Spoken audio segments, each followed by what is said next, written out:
Assalamualaikum warahmatullahi wabarakatuh. Waalaikumsalam. Izin bertanya Ustadz, mungkin ini baru pertama kali saya ikut, dan yang kemarin yang hadis tentang niat mungkin saya nggak ikut. Nah ini mungkin ingin bertanya, misalnya kita akan beramal dan seperti yang dibilang Ustadz tadi, ada harus ikhlas sama sesuai dengan tuntunan syariat ya.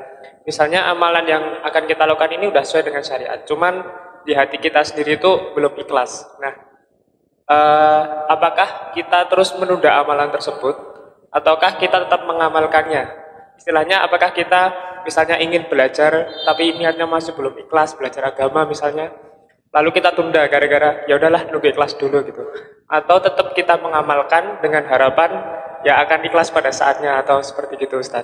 Dan juga pada ibadah-ibadah yang lain, misalnya kita emang dari hati belum ikhlas penuhnya, apakah kita tetap mengamalkan amalan tersebut, ataukah ya udah gak kita amalkan gara-gara saya belum ikhlas, saya tunggu ikhlas dulu gitu.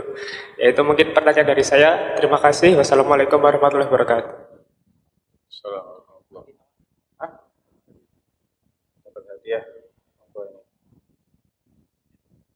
Antum mau hadiah apa nih? Ini atau ini? Yang ini. Jadi terkait dengan pertanyaan, kalau kita belum bisa ikhlas padahal kita tahu amalannya itu sesuai sunnah, bagaimana? Jawabannya amalkan, dan dibarengi dengan banyak-banyak doa.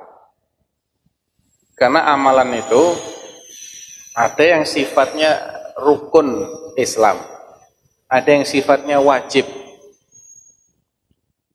Ketika amalan yang sifatnya rukun Islam tidak diamalkan, maka ini akan membahayakan status keislamannya dia.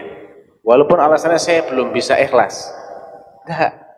Dengan Anda belajar mengamalkan, Anda lama-lama insya Allah akan bisa ikhlas.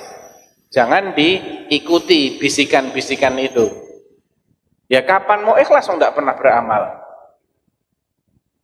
Gimana mau ikhlas? Beramal aja nggak pernah. Iya nggak? Nah, jadi tetap lawan itu. Kalau kali ini belum ikhlas, istighfar, minta ampun sama Allah.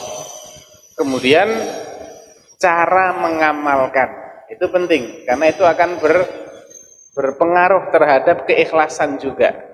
Ada amalan-amalan yang kita nggak bisa sembunyi dari orang lain dan memang dituntut untuk diketahui oleh orang lain. Contohnya sholat berjamaah di masjid bagi laki-laki. Karena ini adalah ciri seorang mukmin.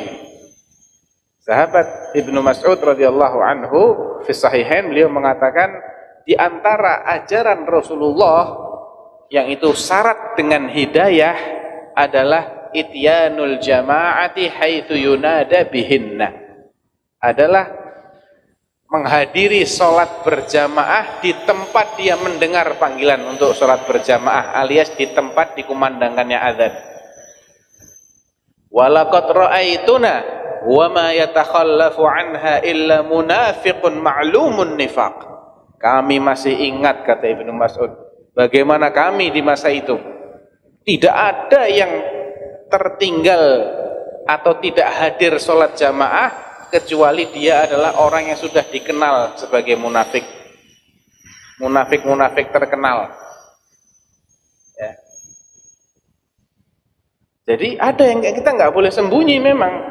Sholat itu harus, Muslim kok orang tahu ketok Jumatan. Nggak pernah lihat sholat berjamaah 5 waktu. Ini cap apa Islamnya? Islam dari mana? Islam Nusantara barangkali ya. Orang munafik di masa Rasulullah aja masih sholat. Masih, walaupun sholatnya cepet-cepetan. Innal munafiqina yukhadi'una Allah wa huwa khadi'uhum wa idza qamu ila sholati qamu kusala. Sesungguhnya orang-orang munafik itu senantiasa ingin mengelabui Allah, padahal Allah justru yang mengelabui mereka. Dan kalau mereka itu berdiri untuk sholat, berarti kan sholat. Berarti sholat munafik itu. Mereka sholatnya males-malesan dan tidak mengingat Allah kecuali hanya sedikit saja, tapi masih sholat. Nah, kalau hal-hal yang seperti ini sama sekali nggak bisa diterima. Waduh, nanti ketahuan orang. Memang harus ketahuan. Harus, karena kalau nggak ketahuan dipertanyakan nanti keislaman Anda. Orang berhak meragukan Anda sebagai seorang Muslim. Ada ibadah yang merupakan syiar, harus kelihatan. Berpakaian muslimah ya harus pakai pakaian muslimah. Kenapa nggak jilbaban? Saya belum bisa ikhlas. Nanti kalau saya sudah ikhlas, saya mau pakai jilbab. Kapan Anda pakai jilbab? Ikhlas nggak ikhlas itu wajib. Ini syiar. Kalau Anda nggak pakai busana muslimah, jangan salahkan orang lain yang menganggap Anda non muslim. Nggak bisa dibedain bagaimana? Ya.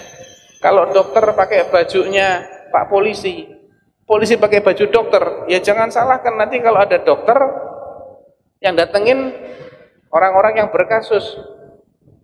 Ya, polisi datengin sama orang-orang sakit, polisinya bingung, dokternya juga bingung. Ya salahnya sendiri, Anda tidak menampakkan diri Anda sebagai seorang dokter, yang polisi nggak pakai pakaian polisi. Ini adalah konsekuensi.